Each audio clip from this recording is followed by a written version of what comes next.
Para você ligado nas redes sociais do Pedro Henrique Marinho, do PH Marinho Oficial, no Instagram, no Facebook, no YouTube. Sejam muito bem-vindos, sejam muito bem-vindas ao podcast do Estudante Atleta nos Estados Unidos. Estudante Atleta Americano, meu nome é Daniel Torelli, falando diretamente de São Paulo. Bom dia, Pedro Henrique Marinho. Qual que é esse podcast que nós estamos hoje? Qual episódio? Bom dia. Bom dia, Daniel, tudo bem? Prazer enorme aí estar com a galera mais uma vez ao vivo aqui, né? A gente está ao vivo, eles vão ver a parte gravada, mas um prazer enorme estar aqui vindo falar mais uma vez sobre o esporte universitário nos Estados Unidos, né? A galera que acompanha no YouTube, ou a galera que acompanha no Spotify. A gente até viu, né? Você me mandou essa semana os números que vem crescendo aí bastante no Spotify, que é bem curioso. Então a galera está acessando, está assistindo.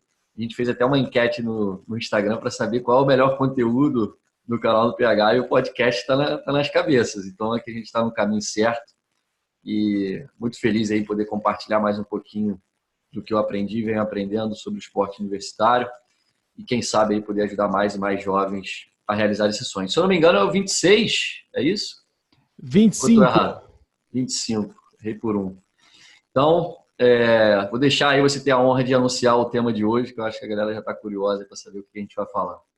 Beleza, vamos direto ao ponto. Sejam muito bem-vindos ao episódio número 25. Está valendo, o PH começou o jogo. Falaremos hoje sobre o futebol universitário nos Estados Unidos. Ah, mas por que o futebol universitário nos Estados Unidos? Porque eu queria saber de você, PH, o que você acha das diferenças do futebol universitário nos Estados Unidos para o futebol brasileiro, porque muitos atletas, muitos estudantes saem do Brasil com a cabeça de que é um futebol similar, é um futebol parecido, e que se eles jogam bem no Brasil, eles vão jogar bem também nos Estados Unidos. Então, começando, PH, primeiro o nome do futebol nos Estados Unidos é igual ao futebol brasileiro, porque lá o futebol eles jogam com as mãos, né? Como é que é isso daí? Sim, né? O futebol americano é chamado de futebol, né? E o nosso futebol é chamado de soccer. E existe, inclusive, um atrito muito forte, né? Porque na Inglaterra é futebol, né? E aí os ingleses, quando chegam na América, eles ficam meio pé da vida, cara. Fala, futebol com a mão, né? E os próprios treinadores latinos, que muitos também não gostam de chamar de soccer, eles falam futebol, né?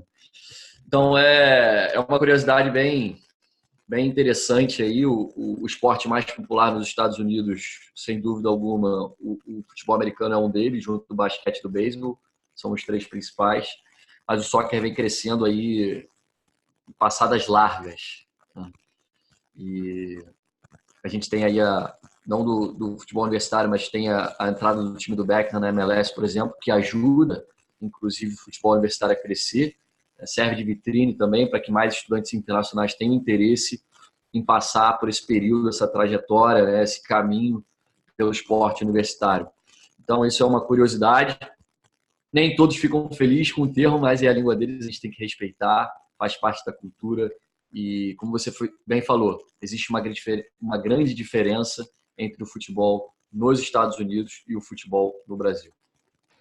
E não querendo falar mal do país ou dos americanos, porque eu me declaro até sendo um fã número 1 de tudo que eles fazem, de tudo que eles têm, mas isso daí realmente me deixava muito revoltado, né? Desse futebol com a mão e que não é com os pés, e o soccer.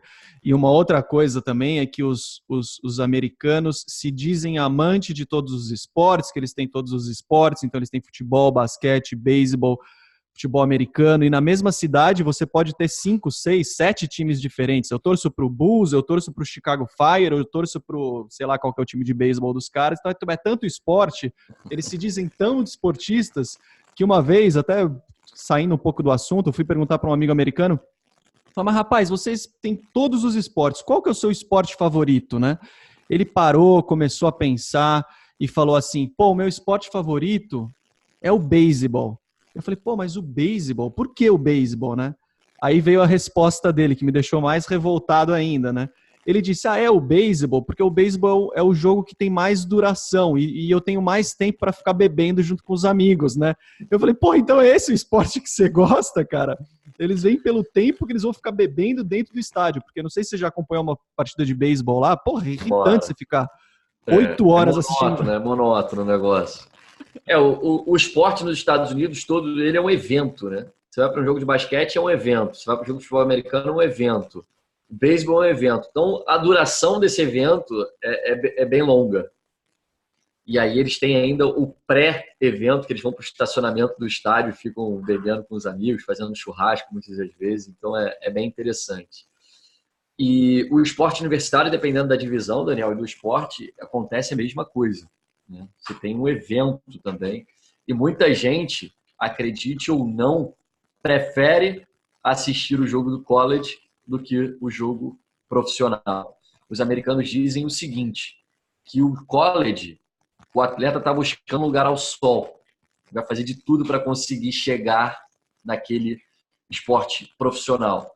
Já os caras que estão no profissional, eles tendem a entrar numa zona de conforto, dependendo do comportamento aí e da cultura desse atleta. Então, tem treinadores, por exemplo, fugindo um pouco aí do tópico, que foram treinadores de NFL, da Liga de Futebol Americano Profissional, e voltaram para dirigir times de college.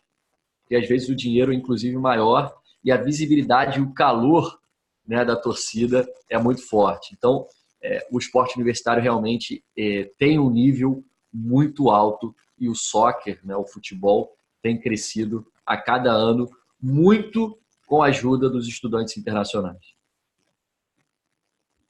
Você falou tudo aí com relação aos eventos, é de tirar o chapéu, os caras são o número um, o pré-jogo, durante o jogo, pós-jogo, é realmente incrível. Mas me fala uma coisa, eles fazem poropopó, cantam Aqui Tem um Bando de Louco, não? Isso daí eu senti muita falta lá, viu? Fazer um poropopó não dá. A torcida é um pouco diferente, né? Não é tão calorosa como a nossa, não tem as torcidas organizadas.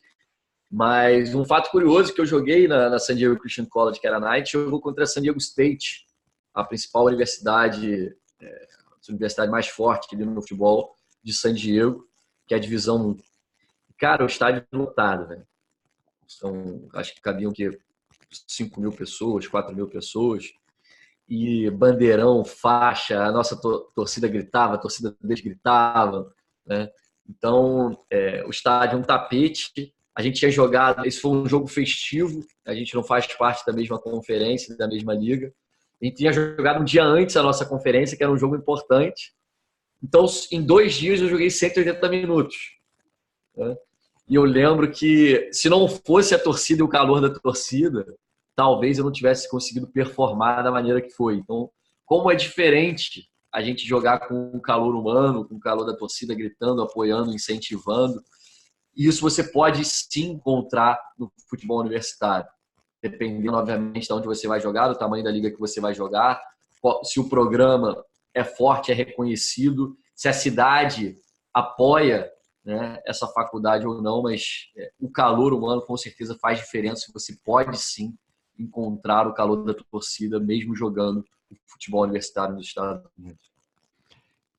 E falando um pouco sobre o futebol universitário americano, quais as principais diferenças que você nos falaria comparando ao futebol, seja de base no Brasil ou mesmo o futebol brasileiro profissional aqui?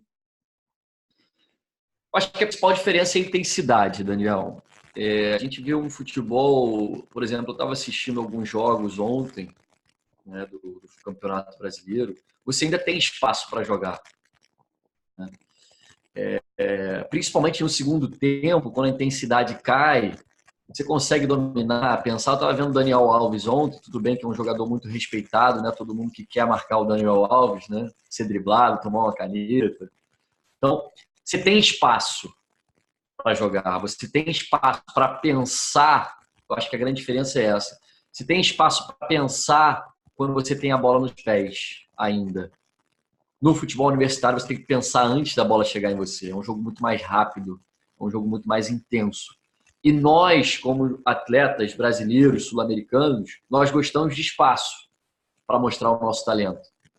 Então, muitas das vezes, a gente sai da nossa zona de conforto para conseguir performar bem nos Estados Unidos. E essa foi minha grande dificuldade. Eu era um atleta, quando cheguei nos Estados Unidos, aquele camisa 10, meio atacante, que gostava de organização, né? Gostava de cadenciar o jogo, né? De buscar uma assistência, mas um jogo muito mais cadenciado. E eu aprendi que se eu quisesse sobreviver e ir bem nos Estados Unidos, eu tinha que mudar um pouco isso. Eu tinha que ser um jogador muito vertical, um jogador muito mais intenso. Deixar de jogar um pouco para os lados e jogar em direção ao gol com mais velocidade, com a bola e sem a bola. Então, para o atleta brasileiro que está interessado em jogar o futebol universitário nos Estados Unidos, essa é a grande diferença. Se você não é um atleta intenso com a bola e sem a bola, você vai ter dificuldades. Então, comece a treinar e comece a treinar a sua cabeça a essa transformação, né? E outra coisa, dica que eu dou, você precisa estar muito bem fisicamente para conseguir fazer a diferença nos Estados Unidos. Tecnicamente, somos superiores? Sim. Fisicamente, estamos muito abaixo dos europeus e dos norte-americanos. Por quê? Não porque não temos condições de ser bem fisicamente igual a eles, mas porque somos muito mais preguiçosos do que essas duas culturas. Nós não gostamos de treinar físico, a parte física. Nós, por qualquer desconforto, buscamos o departamento médico, né? Muito pela questão de eu sou estrelinha, estou com uma dorzinha muscular, não vou treinar hoje, vou fazer um gelo para postar foto no Instagram e dizer que aqui tem um departamento médico. Não. Nos Estados Unidos, o treinador não gosta de atletas que frequentam o departamento médico. Eu fui no departamento médico na minha universidade, eu ia com alguma frequência para fazer a banheira de gelo, que era lá que ficava, mas para ser atendido eu fui uma vez só. Eu tive como se fosse uma mini contratura na parte esquerda da perna. Fiquei 2 dias lá e já saí. Eu não gostava daquilo ali, porque aquilo ali chama, né, a lesão. Eu costumava dizer que quem muito passa ali, muito vai ter lesão, né? E em 4 anos nos Estados Unidos, Daniel, eu joguei todos os jogos das universidades. Eu não faltei a um jogo e não deixei de treinar um treino. E foi isso que me levou aí a conseguir a bolsa que eu consegui, né, dos 100%, e me tornar capitão do time em San Diego. Então você não precisa ser uma estrela tecnicamente para ter sucesso nos Estados Unidos. Você precisa ser muito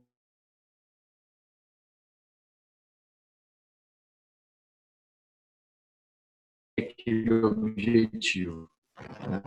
E outra coisa que eu compartilhei nas stories, que eu queria deixar registrado aqui no Instagram, assistindo a palestra de um brasileiro, né?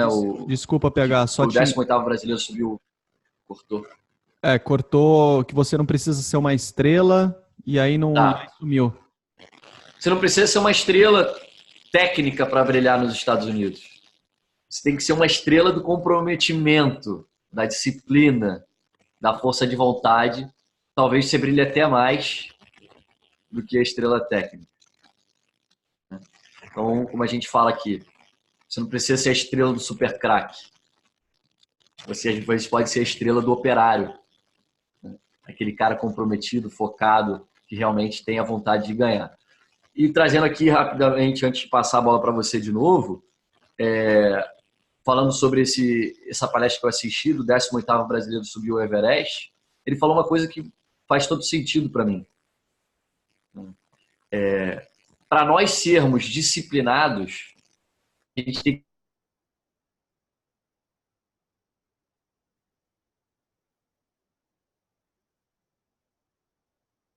chegar aquilo que a gente quer. Então, cortou de novo. Para nós sermos disciplinados, aí sumiu. Rapaz, não posso nem falar mais que a internet está igual ao Vasco caindo muito, porque o Vasco agora já está brigando pelo G6, né? Tá subindo. Professor Lucha. Deixou chegar, complica, hein? Mas, recapitulando aqui, eu acho que vocês escutaram sinal, fiquei encantado aí com a história do Roman. Ele fala o seguinte, você não pode forçar ninguém a ser disciplinado. Por quê? Por que o atleta... Cortou de novo, voltou agora. Você não precisa ser disciplinado. Voltou? Estão me ouvindo? Show. Ele fala na palestra dele o seguinte: a disciplina ela não vem em vão. Você não força um atleta a acordar 5 horas da manhã, ele falando, e pedalar 50 quilômetros. Né? Por que você não força? Porque ele tem paixão por aquilo. E ele tem um método. Qual é o método? Ele tem um treinador que passa a planilha de treino para ele ou faz com ele.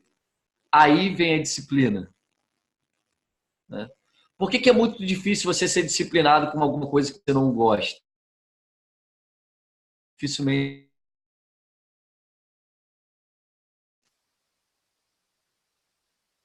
Então, para os Estados Unidos? Alô, alô. Cortando, né? Cortando bastante. Por que você estava falando da parte da disciplina, né? Por que é tão difícil você ser disciplinado? Vê aí se está melhorando. Tá cortando demais. Vamos ver, agora acho que vai. Estranho. Foi? Tá ruim ou tá bom? Tá dando as travadinhas, mas agora tá vindo. Tá.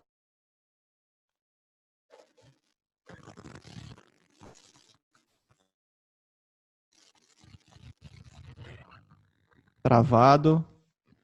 Alô, alô, alô, Agora alô. voltou.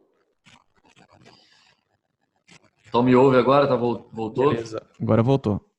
Tá.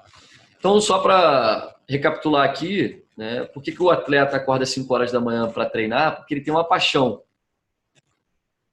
juntamente de um plano de treinamento que ele chama de método. Então, ele diz que paixão mais método é igual a disciplina. Por que a gente não consegue ser disciplinado com aquilo que a gente não gosta? Porque não existe paixão. Né? Então, o estudante atleta que é para os Estados Unidos, primeiro, ele tem que ter paixão por aquilo que ele vai vir a fazer, que é estudar e jogar. Segundo, ele vai ter que ter um método. Qual o método? Ele vai ter o treinamento do treinador dele, né? Ele vai ter a grade de horários com as aulas dele, então ele tem um método, tem uma metodologia para conseguir atingir aquele objetivo de se formar numa universidade. E aí a disciplina vem muito mais fácil de acontecer. Né? Então ele precisa, para a gente ser disciplinado em alguma coisa, a gente primeiro precisa ter paixão por aquilo que a gente está fazendo. E falando um pouco sobre a parte da adaptação, né? Que você disse que você precisou passar por um processo de adaptação, você gostava de um futebol mais cadenciado, jogando um pouco às vezes para os lados. É possível, os treinadores universitários norte-americanos, eles têm essa ciência que o brasileiro é um pouco diferente com relação a isso, e é possível passar por essa adaptação? O atleta que sai do Brasil e vai para lá, ele consegue se adaptar como você se adaptou, somente com treinamentos, com o conselho dos treinadores? Isso rola tranquilo, não?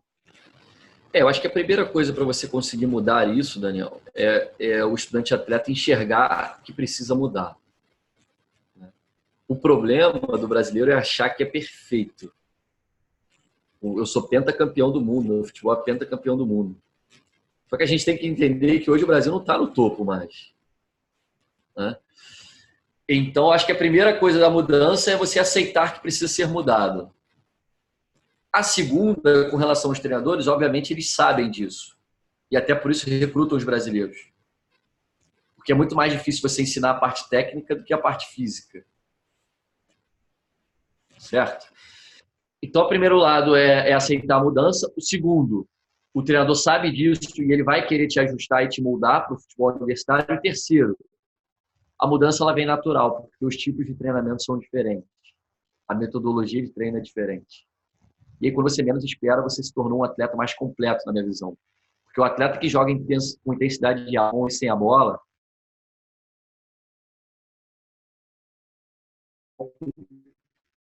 a faculdade. intensidade de jogo ela é muito importante no futebol internacional. E vem se tornando cada vez mais visível. Né? A gente vê o futebol, por exemplo, que o Flamengo joga, é de uma intensidade incrível. O que o treinador fez com que esses atletas corram, de atletas de renome, que poderiam falar, não quero mudar. Né?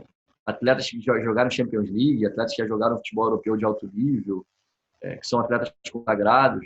Então, tem que aceitar a mudança. Você vai ter que passar por um processo de mudança nos Estados Unidos se você é um atleta com essas características que a gente falou. E o treinador sabe disso, e a terceira vai acontecer de forma natural, porque os treinos são sim feitos para que a intensidade do jogo, com e sem a bola, aconteça para todo e qualquer atleta que esteja jogando futebol nos Estados Unidos. E aproveitando, essa semana a gente até recebeu alguns e-mails com... Você recebe inúmeros e-mails com as pessoas perguntando para você analisar os vídeos deles, né? E aí teve um dos vídeos que chegou, curioso, o rapaz, o estudante atleta, ele dá um rolinho, dá uma caneta, dá um chapéu, e ele coloca até um fundo sonoro no vídeo da galera fazendo uou! Não pode isso daí lá, não? Isso aí não mostra nada, ainda mais foi uma caneta para trás, desacelerando o jogo. Né? Não é nem em direção ao gol. Então isso aí, inclusive, eu nem botaria no material de vídeo como a gente fez feedback para ele. Galera, é um jogo muito direto, é um jogo muito vertical. Tanto com passes longos como com passes curtos. É um jogo que não é muito trabalhado, não é muito bonito, plástico. É um jogo de objetividade. Né? Onde acontece muita coisa no corredor central, de busca de primeira e segunda bola. O corredor central é aquela faixa do meio do campo, entre um gol e outro. É um jogo de muita disputa, de muita força, de muita valência física. E, obviamente, se nós brasileiros utilizarmos a nossa técnica e estivermos bem fisicamente, a gente pode se sobressair. Mas primeiro você se adaptar. Eu lembrava que parecia ataque soviético, né? Era tanta bola aérea que eu tive que me adaptar, inclusive, a isso. Tanto a bola aérea ofensiva como defensiva, porque era um jogo muito pelo alto. A ligação dos laterais e dos zagueiros para o atacante e para os pontas é quase o jogo inteiro. É um jogo de primeira e segunda bola durante muita parte do jogo. Tá? Então, eu acho que o material de vídeo tem que mostrar isso. Tem que mostrar esse poder seu de intensidade, tanto com a bola como sem a bola. O teu jogo vertical, o teu jogo você consegue desarmar, você consegue criar, você consegue ser eficiente dentro desse propósito, desse mundo do futebol universitário nos Estados Unidos. Gostei do ataque soviético. Isso daí vai dar para ser bem usado. Ixi, alô? Voltou aí?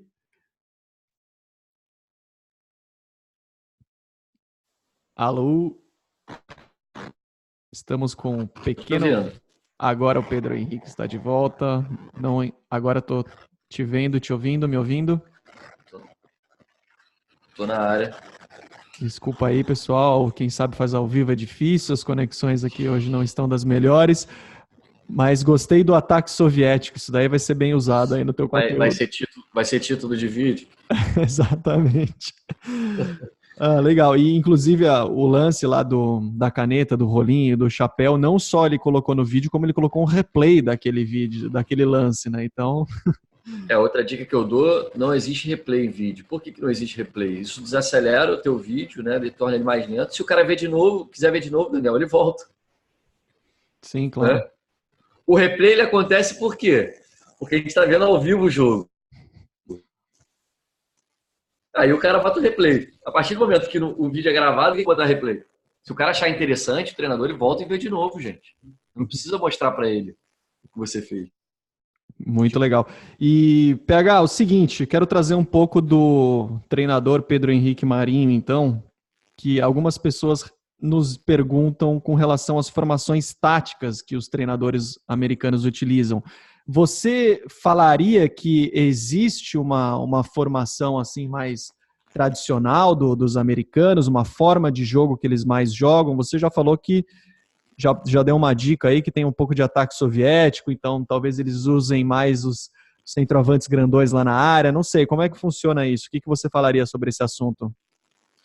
Eles usam muito o 4-2-3-1, né? A linha de 4, os 2 zagueiros e 2 laterais, dois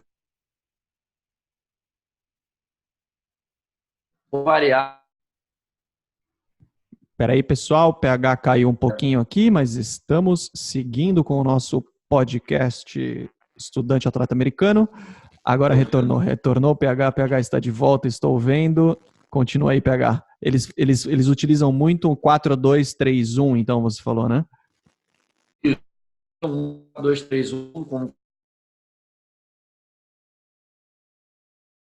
variar meias, dependendo da ofensividade e da situação que está no jogo.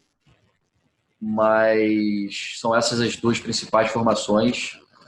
Uma vez ou outra você vai ver um treinador jogando 3-5-2, uma linha de 3 ao invés de uma linha de 4, mas essas duas que eu falei são as principais formações, com 4-2-3-1 sendo a formação padrão aí para a grande maioria das universidades nos Estados Unidos. Desculpa, só voltando então. Você comentou sobre a 4-2-3-1, é que acabou cortando bastante, pode ser que alguém tenha perdido alguma coisa aqui. 4-2-3-1, podendo variar para o 4-1-4-1, que é um volante e 2 meias, ao invés de 2 volantes e 1 meia, né? E tem alguns treinadores, mas é raro jogar no 3-5-2, né? Com uma linha de 3 atrás ao invés de uma linha de 4.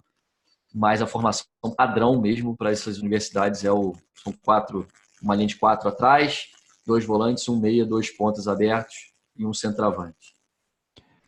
Legal. E com relação ao decorrer da partida, como o jogo é bastante intenso e você já falou em alguns vídeos, em algumas entrevistas, podcasts, sobre essa intensidade e as substituições, como é que são as substituições? São 2 por partida, 3 por partida, 8 por partida? Como é que funciona isso aí? Ela é quase que ilimitada, Daniel. Não é ilimitada como o futsal, mas parece um pouco, mas você pode entrar e sair mais de uma vez. Tá? Se você sair no primeiro tempo, se não for por lesão, você não pode voltar mais. Mas, por exemplo, você saiu no segundo tempo, você pode entrar mais uma vez. Entendeu? E você pode usar todos os atletas que estão no banco. Todos, sem exceção. Você não tem um limite de 3 substituições. Tá?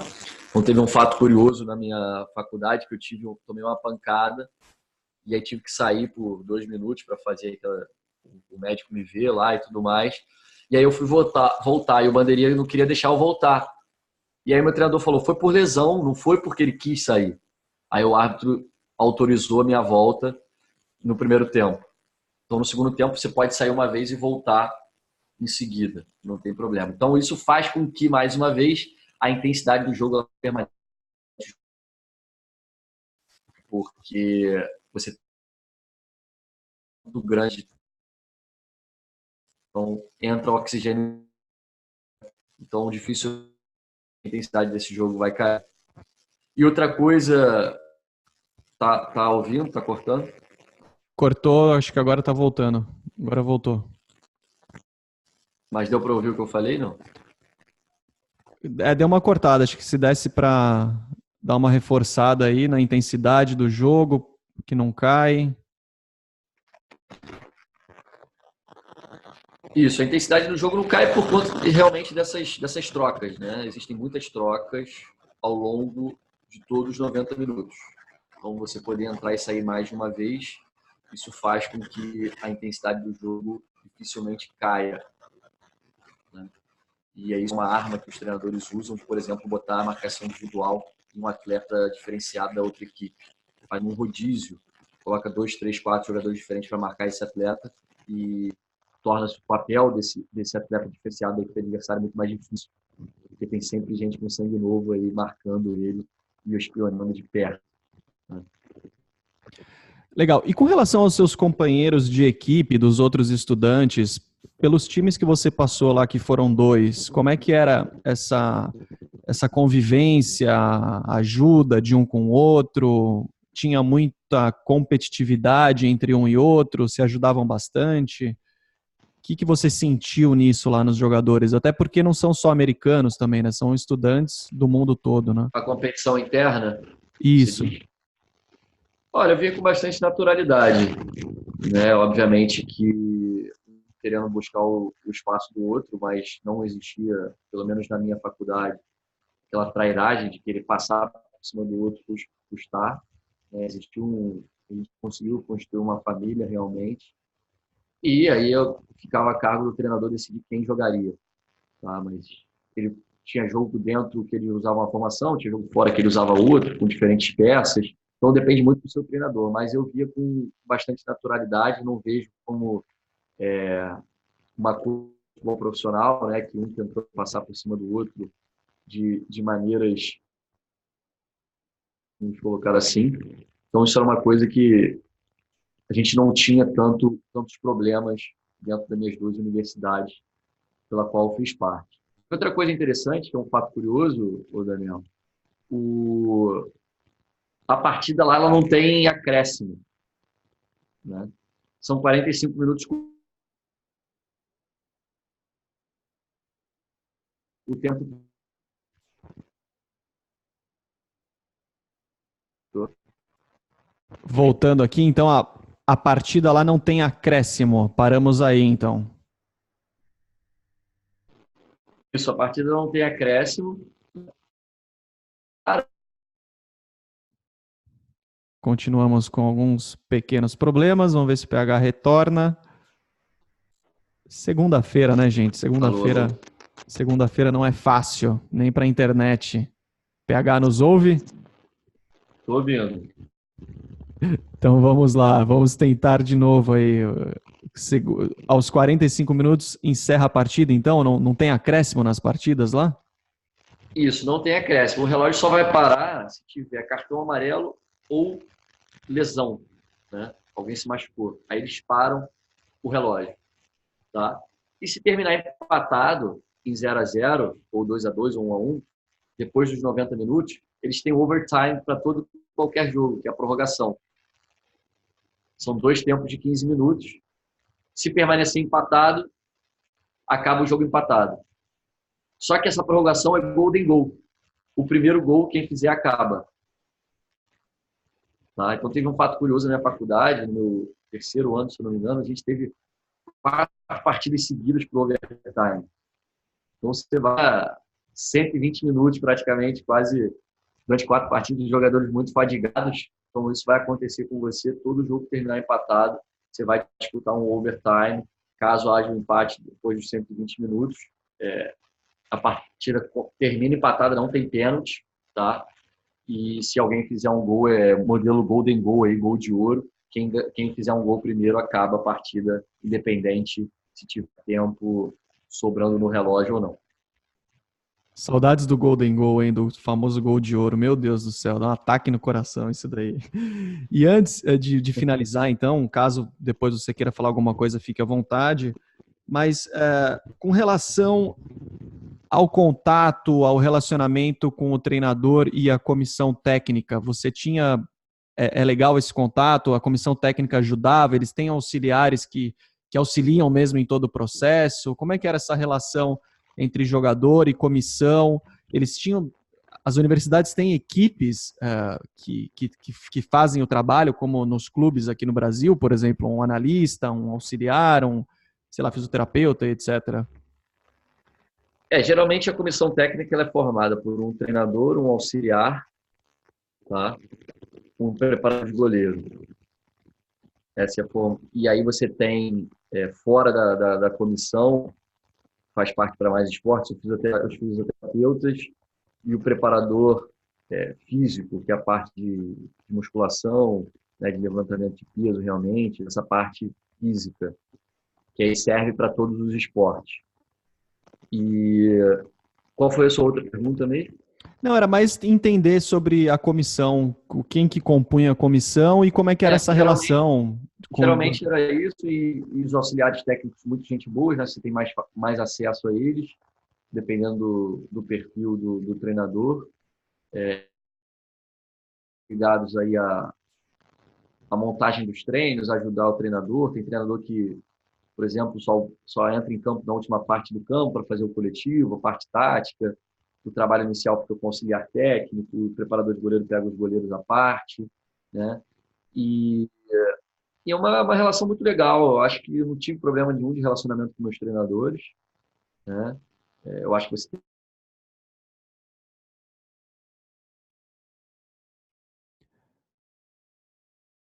PH deu uma. quando tiver no Agora acho que ele vai retornar. Teve uma relação legal, ele disse que teve uma relação legal com os treinadores e agora está de volta, então manda bala. tive uma relação muito legal. Eu acho que você precisa trazer o treinador para o seu lado, o treinador e o auxiliar. O seu sucesso nos Estados Unidos como estudante atleta. Acho que você depende muito deles. E eu acho que foi isso, né? As perguntas como era a formação, como eram mais ou menos os membros que tinham na comissão técnica e também esse relacionamento. Eu acho que cabe a você dizer se você vai ter um relacionamento bom ou ruim com o treinador baseado no seu comportamento como estudante atleta no dia a dia. Maravilha, PH. Não sei se você quer falar alguma coisa a mais, alguma coisa que eu não trouxe, que nós não trouxermos, mas caso contrário, eu encerro então o nosso podcast do Estudante Atleta nos Estados Unidos, Estudante Atleta Americano, aqui onde a gente discute todas as estratégias para você trilhar esse caminho de sucesso e se tornar um estudante atleta nos Estados Unidos. Finalizo aqui então a minha parte do episódio número 25, espero que tenham gostado. PH, contigo aí as palavras finais e o nosso tchau. Valeu, galera. Um prazer enorme estar mais uma vez aí no podcast do Estudante Atleta. Obrigado, Daniel, pela seu âncora especialista aí de sempre do nosso podcast. Deixo mais uma vez um recado para vocês curtirem o conteúdo no YouTube,